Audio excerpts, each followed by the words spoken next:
Selamat pagi saudaraku, good morning semuanya. Doa saya kalian di dalam keadaan baik, sehat, dalam penyertaan Tuhan. Saudaraku, di dalam Amsal 4 ayat 23 firman Tuhan berkata, "Jagalah hatimu dengan segala kewaspadaan, karena dari situlah terpancar kehidupan." Apakah kita selama ini benar-benar memperhatikan keadaan hati kita dengan benar di dalam pimpinan dan tuntunan Roh Kudus atau tidak, saudaraku? Coba introspeksi diri dan jujurlah di dalam menjawab pertanyaan ini di dalam hatimu. Kalau dari hati terpancar kehidupan, saudaraku, berarti seluruh perilaku hidup kita itu sangat ditentukan oleh hati kita. Sejujurnya tidak banyak orang yang sungguh-sungguh menjaga hatinya, dengan sungguh-sungguh berhati-hati dan dengan rajin menjaga hatinya. Jarang, saudaraku.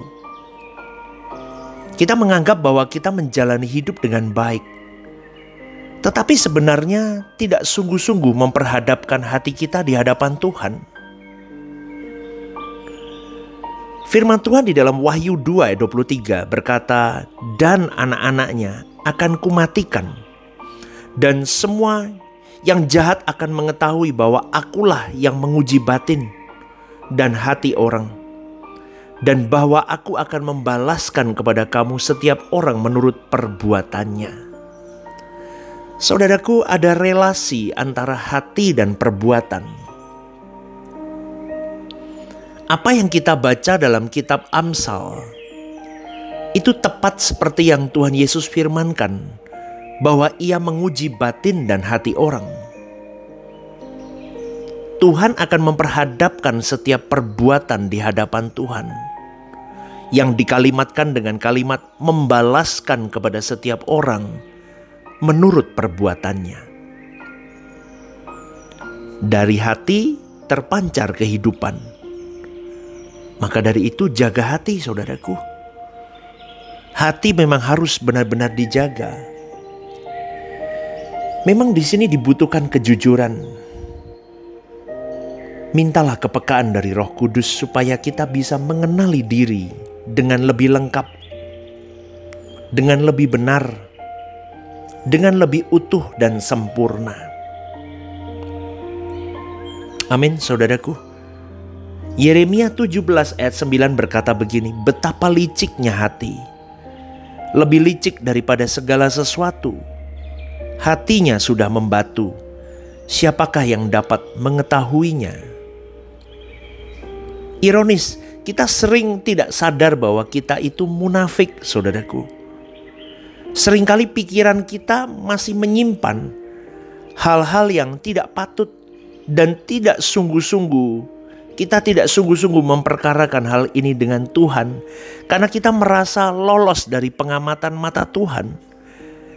Bahkan ada kebencian-kebencian, kemarahan-kemarahan yang terselubung. Ada juga kesenangan-kesenangan dunia yang masih menempati hati kita, saudaraku. Kalau Tuhan menerangi hati kita, karena memang kita minta Tuhan meneranginya, maka kita dapat melihat keadaan kita yang sebenarnya. Saudaraku, melihat bukan berarti seketika bisa baik. Sebab untuk mencabut hal itu perlu waktu, perlu perjalanan waktu, perlu perjalanan hidup, perlu proses. Dan kalau seseorang tidak mengenali keadaan dirinya, tidak mungkin dia mengalami pertumbuhan kedewasaan rohani atau proses pengudusan.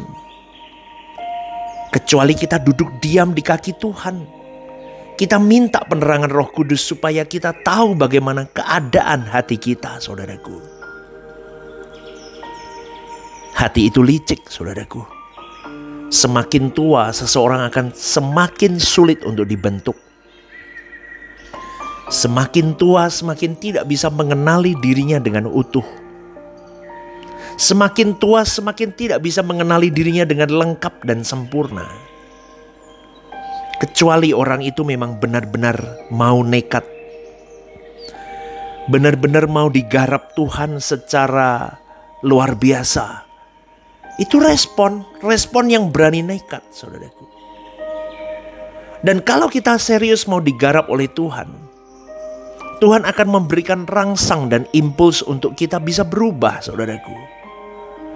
Dan ketika muncul keinginan, gairah, perasaan tertentu, maka kita harus mengkoreksi apakah ini sesuai dengan pikiran dan perasaan Tuhan atau tidak.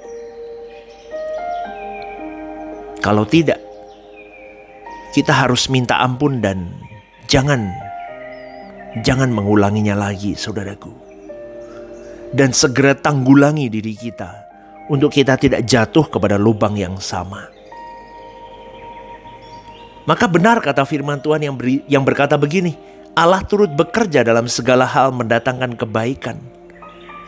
Mungkin dari kesalahan-kesalahan kita, dari kita kejeblos-jeblos, kita jatuh bangun. Itu cara Allah mengubah kita. Bukan dengan mujizat, melainkan lewat proses natural yang memang harus kita alami. Kita dibentuk, ya. Maka kita bersyukur Tuhan mengizinkan kejadian-kejadian tertentu terjadi dalam hidup kita. Tidak sedikit kejadian tersebut menyakitkan, saudaraku, bahkan melukai kita seringkali.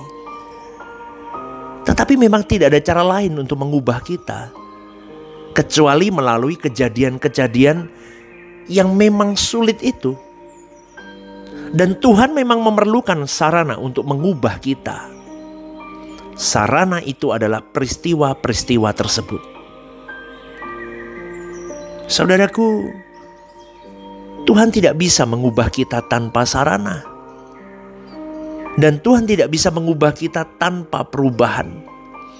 Dan perubahan itu maksudnya supaya kita serupa dengan Yesus.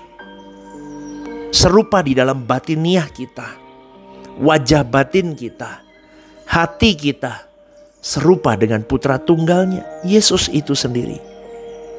Maka firman Tuhan berkata, Tuhan yang melihat hati.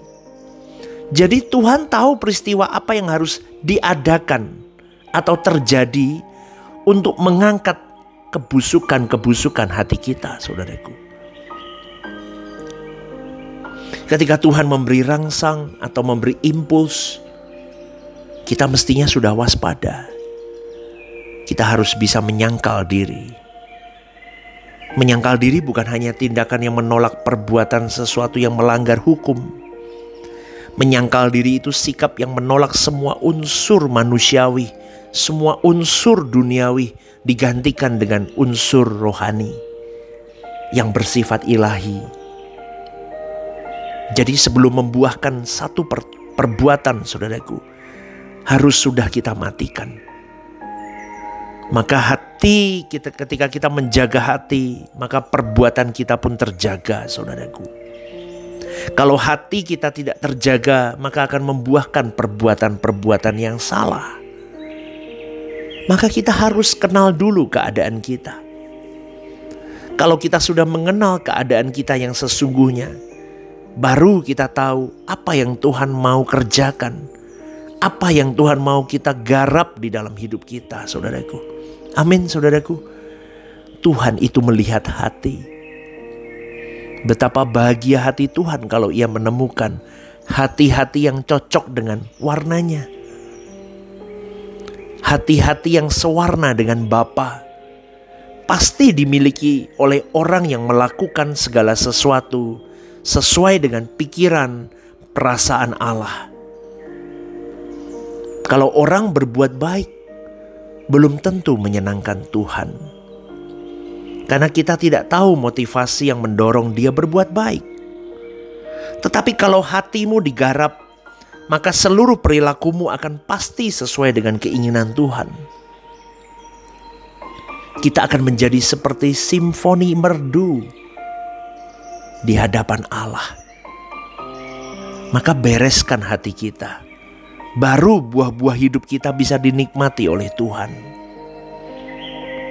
Saudaraku, kenapa kita menjaga hati? Supaya tidak membuahkan perbuatan dosa. Perbuatan dosa pasti makan korban. Tidak ada dosa yang tidak makan korban, kecuali masih di dalam hati. Kalau sudah menjadi perbuatan pasti makan korban, saudaraku. Maka ketika masih di hati harus dimatikan. Oleh sebab itu semua naluri kemanusiaan kita harus diganti dengan naluri ilahi. Bagaimana itu bisa terjadi? Kalau kita terus menggarap hati kita supaya memiliki pikiran, perasaan yang daripada Kristus. Kalau manusia segambar dan serupa dengan Allah, maka perbuatannya tidak ada yang menyimpang dari pikiran dan perasaan Allah. Coba renungkan ini, saudaraku. Kita mau benar-benar pandai-pandai berlatih setiap saat, setiap waktu di dalam setiap momen kehidupan kita. Kita harus bisa mengelola hati kita dengan baik. Karena dari situlah akan terpancar buah-buah kehidupan kita. Kalau hatimu pahit, buahmu pahit. Kalau hatimu masam, buahmu masam. Tapi kalau hatimu manis, maka buah yang kau hasilkan pun akan manis. Renungkan ini dan jangan ahli sakit hati, tapi ahlilah menjaga hati. Selamat pagi, renungkan terus dan jadilah manusia yang benar. Jangan jahat dengan orang lain. Tuhan memberkati.